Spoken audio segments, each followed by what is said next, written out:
Hello and welcome back to another Space Engineers showcase video.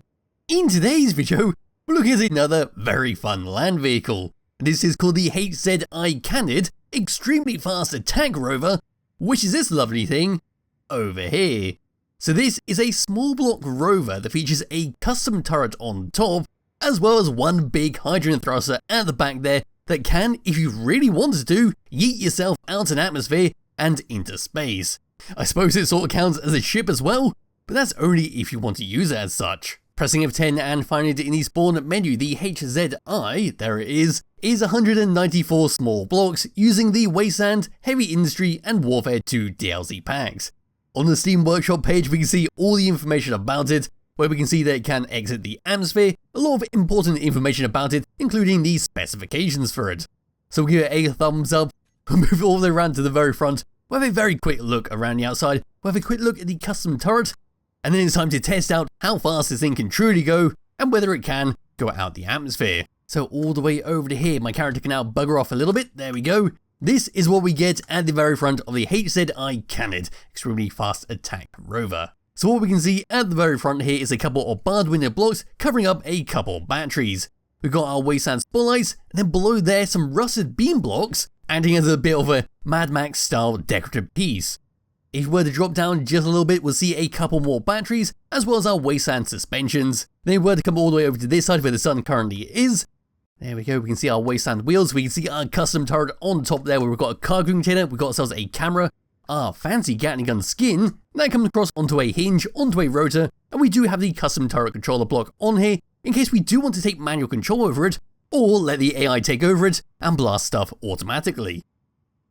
All the way over to here we can see some blaster edge blocks with some letter blocks spelling XX on there. Behind there we can see some hydrogen tanks. All the way over to this section, some more barred window blocks, a bunch of conveyors linking everything up to that hydrogen thruster at the back there, a connector underneath just in case you did take off with this and manage to connect up to another ship or a station in space. And if we were to come all the way around towards the very back here, we'll see our spoiler at the back made of some armoured panels. Here is our hydrogen thruster. Right below here is an exhaust block which will shoot out flames when we activate a certain block from the cockpit. We were to come all the way up and above and look down. There is our spoiler. All the way over to this section we can see a hydrogen tank with some more steel blocks and blaster edge blocks surrounding it. Some more conveyors coming out of it to link it all together. Then over to here we've got ourselves our rover cockpit. We can see a programmable block which has a script for our custom turret. Below and behind this barred window block we've got a gyroscope which is going to be for a flipping mechanic in case we do end up landing on our roof. Then all the way over towards the very front here we've got some cylindrical columns that come across onto a piston head with some more blaster edge block just acting as some more decoration and the front of the vehicle. And if we were to come all the way over here and get a better look at our custom gun, that's it from this side. Then if we were to come all the way down and underneath this thing, past our beam blocks, we'll see another gyroscope because we do have mouse control over this, which is going to be very useful when that hydrogen thruster is active. Some more great use of our rusted steel blocks, a couple more hydrogen thrusters, there is our connector, there is a reactor. Then all the way at the very back here, another battery, and there's the bottom of our hydrogen thruster and exhaust block. And there we go, that is a very brief look around the outside of the HZI Canid, and it looks bloody fantastic with how it's all been set up. It's very simple with how it's all been put together, but the way the blocks have all been put together, it looks so much more complicated. But now what I can do is just grab hold of my character, we can come all the way over to this vehicle, hop into the seat, then we'll play around with the custom turret, and then it's time to drive this thing around. So getting into here, first person view first of all, this is what we get in the rover cockpit. We've got our hydrogen power usage, our artificial horizon, and then our target lock system. Then we can see our programmable block right next to us, which is going to be for our turret script. Just coming into here very quickly, and into that, there we go, the turret controller. Yes, that's what that is, but I'll just ignore that for the moment. Anyway, for the custom turret on top, bring the free camera all the way over to this section like so. We can come over to tab number 1. I can now press number 7, and now I can take control over the custom gun. So we can spin it all around, we can go all the way up. In fact, I can always try and shoot myself with this. So we'll just go and bring this all the way back around, and I'll zoom the camera out a little bit more.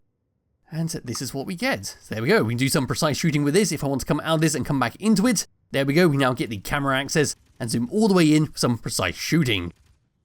But that's how that works. Time to go through the rest of the hotbar. So number 1 is going to be for our super boost system, where it's going to utilize the 2 buttons right next to it, which is our thruster override, to boost this vehicle continuously until you run out of fuel or crash into something. I won't press that for the moment because we'll use that a bit later.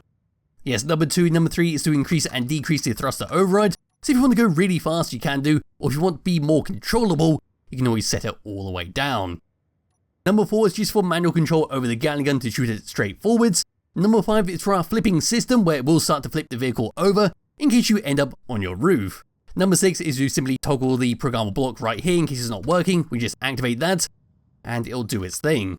Number 7 is what you saw at the very start where I can take control over the turret and do whatever with. Number 8 is to let the AI take control of the turret so it can be fully automated without needing to interfere with it. And at number 9 is for general controls over our gyroscope to turn them on and off and then have mouse control. Oop, there we go. So now I can control this with my mouse. If we did a little flip, there you go, I can now turn this around. And if I was to turn that off, now jump, can't control it with the mouse anymore. Over on tab number 2, we then got our batteries on and off to lock and unlock it, our reactor on and off, our antenna on and off, our hydrogen tanks to stockpile on and off, and then once again a button for our programmable block to toggle it on and to make sure it's all working.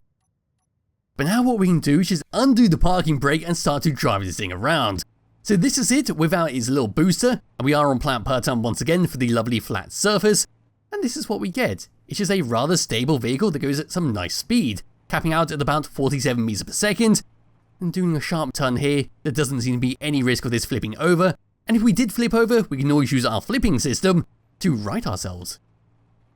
But now what we can do is activate number 1, here goes the booster, our speed is now going all the way up, and there goes the exhaust block underneath shooting out all this fire.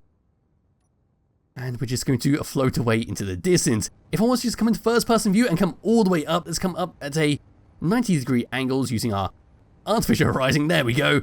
And now it's time to leave planet Pertam in the HZI Canid extremely fast attack rover. Yes, we'll go and activate the AI on the turret, and we'll go meet some space pirates in space.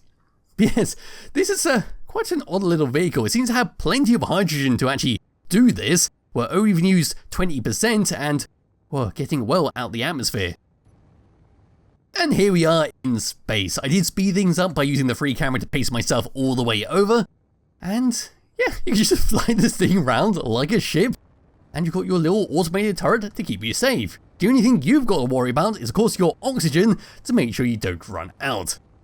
And for a first time on this channel, we're going to ram a land vehicle into an asteroid because why not?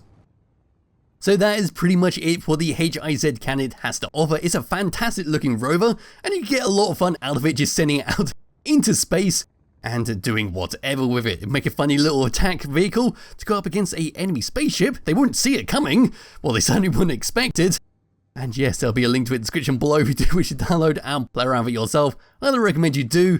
And I'll be back with another video some point soon. Bye bye.